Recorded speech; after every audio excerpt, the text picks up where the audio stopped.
An electrician referenced in a federal indictment is telling his side of the story. Prosecutors mentioned him as they laid out an alleged pay-for-play scheme they say was carried out by a former contractor with the city of New Orleans.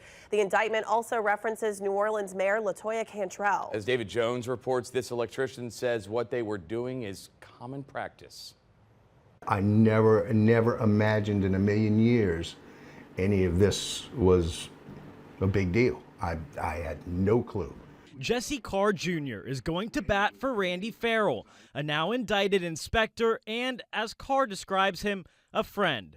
Randy, as far as I ever knew, he's one of the most straight-laced guys you ever want to meet. Carr owns his own company and is a licensed electrician in the city of New Orleans. He's named in the indictment as Licensed Electrician 2 and was interviewed by the FBI and prosecutors.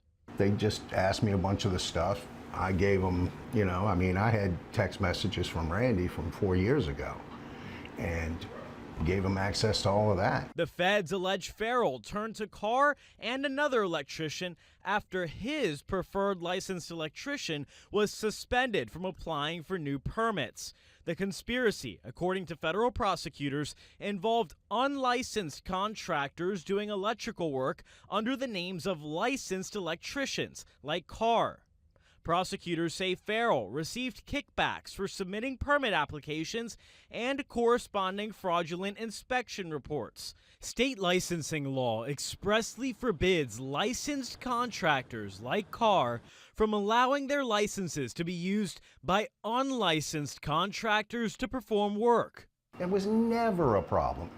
I challenge you to find any contractor in any field who doesn't do that here. It's just the way it is, and I was just recently informed that that's a no-no. Carr says it's tradition in New Orleans for contractors to file for permits, then hand off work to unlicensed contractors.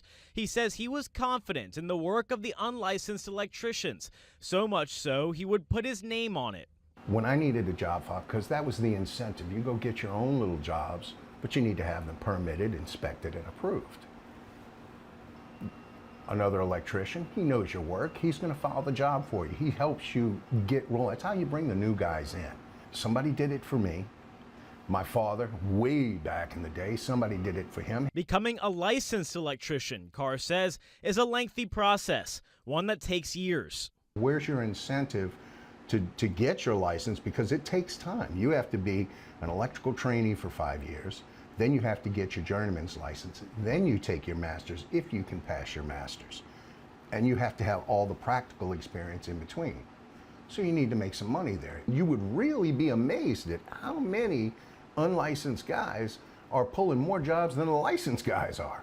The feds, Carr says, are barking up the wrong tree with Farrell. After COVID, New Orleans suffered a cyber attack, crippling city government. We would go to Randy. Randy was our liaison. He was IECI. He was the only liaison between the city of New Orleans and us. The center of the feds' argument is Farrell would help in filing the permits for the work, but also ran the inspection company which would sign off on inspections of the same work.